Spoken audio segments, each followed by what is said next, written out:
What is up, my beautiful people? Today is a very special day. I'm flying out to Curacao to help my buddy Angelo sail his boat to Bonaire and back. My boat is currently in Aruba, and I just picked up my buddy Anthony's mooring. So if you don't know what a mooring is, it's a big anchor or engine block or anything heavy. Sometimes it's a big piece of concrete at the bottom of the sea with a chain either embedded into it or tied to it. Or sometimes it's just a rope tied to a wreck. And so it's a stationary object that you're swinging around instead of an anchor.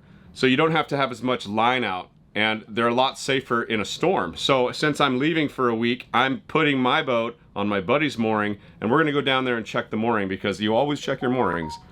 Always check your moorings.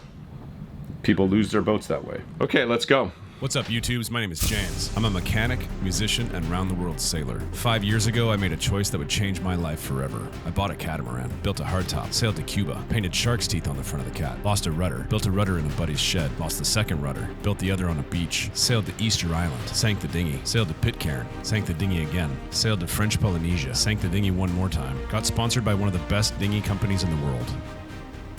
Just testing it. Ripped the catamaran in half 100 miles off the coast of Hawaii, tied it together with ropes, rode it down Main Street in Lahaina at 3 o'clock in the morning, wrote some magazine articles, started a Kickstarter campaign, bought a boat I can't rip in half. And now, after 9 months getting her ready for the deep blue, I've finally set sail, and I'm searching for my next adventure.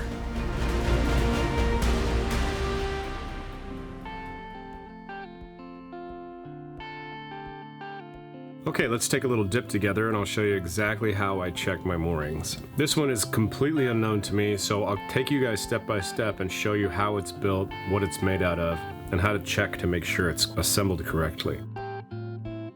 My inspections always start with a backflip off the forward pulpit. That's step one, people. It is compulsory.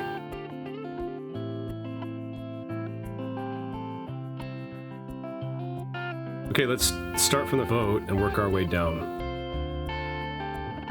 First, the black bridle lines I'm using here have loops spliced into them, making them a great candidate for a chafeless hold onto the loop of the mooring. What you don't want is anything that can rub together, because it eventually will chafe through. Now, as far as the mooring is concerned, it's built using a very heavy piece of 3-strand nylon going through the center of a buoy with a loop braided at the end. It's useful to note that the piece of tubing that Anthony used to keep the painter out of the water will make that painter last a hell of a lot longer. Now, underwater, we see that the line turns into chain. Some of this chain has some significant growth on it, but it looks like it's in good shape underneath. You can see here that somebody scraped off some of the growth just to get a picture of what the chain looked like.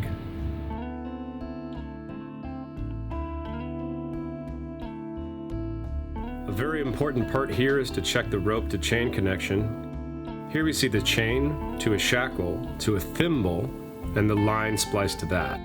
This makes for a very solid connection that's sure to take the strain of a storm with a boat attached.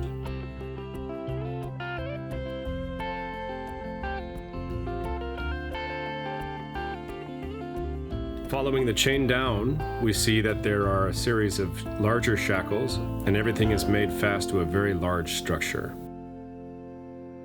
This structure turns out to be a huge fisherman anchor, the type used in cruise ships and cargo ships. This particular one was found and floated over to its current spot to be an emergency mooring for Anthony's 1969 Columbia 42. Okay, now that we've got the mooring taken care of, I can get on with getting the boat zipped up and getting on my way. Steph is waiting in the dinghy. She's gonna drive me to the airport. And after locking her up and a quick once around to check out her lines again, she is a pretty girl, right? We are off.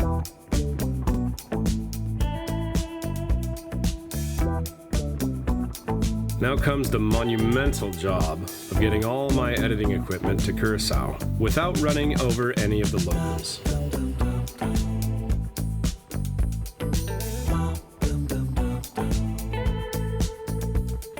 It's like 3:10 and my flight leaves at 4, so I'm not sure if I'm gonna make it. I was spending too much time cleaning the boat and filming, and now it's really late. The gates are supposed to close in 5 minutes, but we'll see if they'll let me on. No more filming from this point.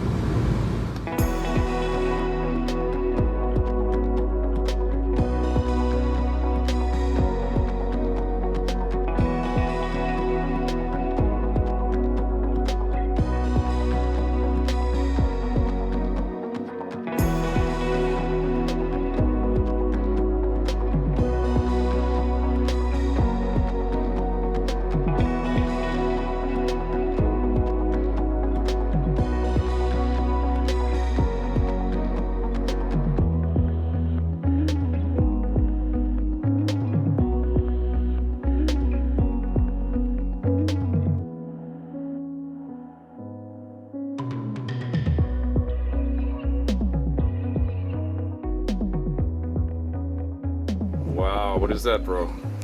That's my fit. And how the hell did that happen? Bending the rope, trying to pull the core through.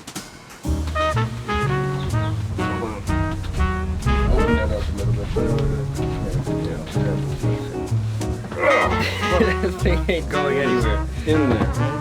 Oh, you can turn it a little bit. Let me try twisting it just a bit. Oh! How long have you been working on this rope? In total, about 6 hours. You're crazy. You should just tie a knot. I was ready an hour ago to tie a knot, but Robin didn't want to give up. My man. That's a man after my own heart. Never a quitter. Nope. The prognosis is not looking good for that It's thing. not going to look very nice. No, definitely not. It is now. There's the splice, huh? That's 6 hours of work right there. So, where's that knot? This is the knot that Angela needs to learn in the next 5 minutes, and then go up the mast and tie it at 75 feet in the air. 72 and a half. Same. Over the water. So one of the things that comes with buying a used boat is getting used parts, and the spare halyard that we need to use for Angelo to go up the mast is a piece of crap. Look at this. I wouldn't go up on this thing. So you know why I agree to help all my friends? Because 3 letters, OPM, other people's money. Now we're gonna spend some other people's money.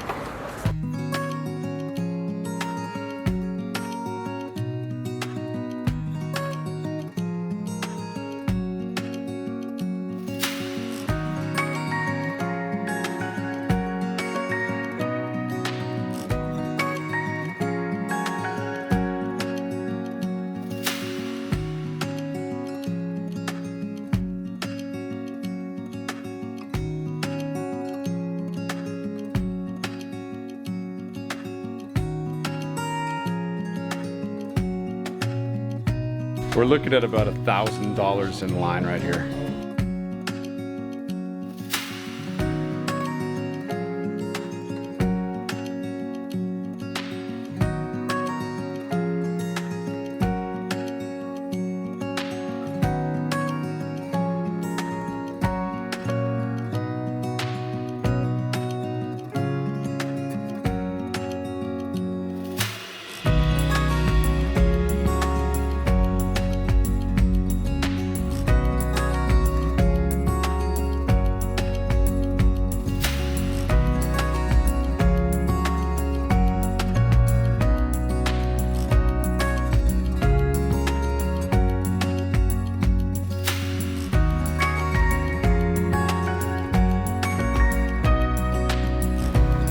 You doing okay?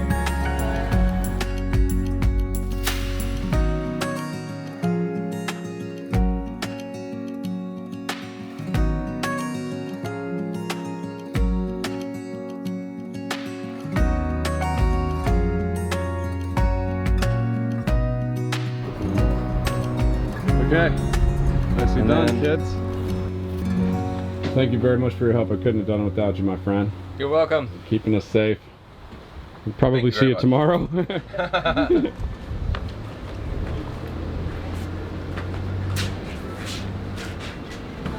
Well, the boat's name is, I guess, whatever, yeah, whatever.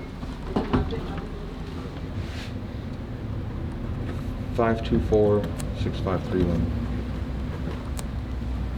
Which side of the nose do you prefer? I don't know. Right or left? Maybe the right side? This one? The left side, yeah, this one. Okay.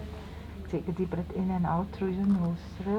Don't move. Ah, babe. Oh my God, that was the worst. Is it the worst? That was the worst Okay. test I've ever had. So, Oh, well, I'm so man, sorry. you put that all the way back in my brain. In your brain. Yeah. That was by far the worst experience of a PCR test I've ever had. I'm not kidding. That lady's a sadist. She's a mean one. I'm sorry that you have to go now.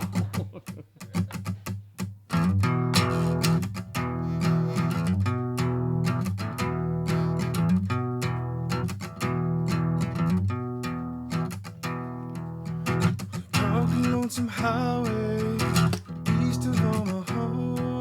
You can listen to the engine moaning out its one note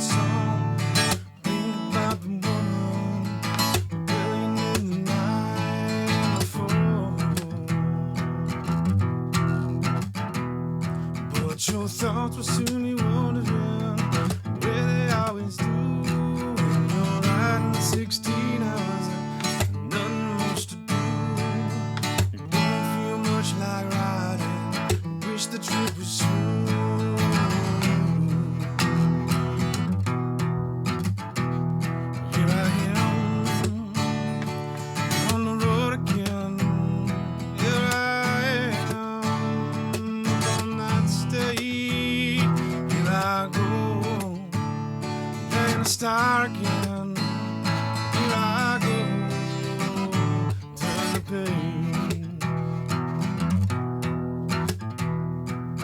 We walk into the restaurant, strung out from the road. Feel the eyes upon you as you're shaking off the cold. Pretend it doesn't bother you, just want to explode.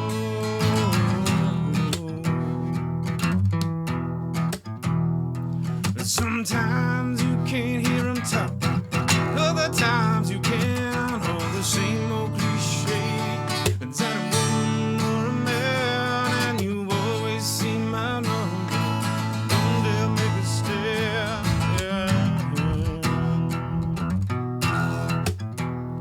Here I am, on the road again. Here I am, up on that stage. Here I go, playing the star again. Here I go, turn the page. Later in the evening, as you lie awake in bed, echoes of the amplifier ringing in your head. Wrote the day's last cigarette, remembering what she said.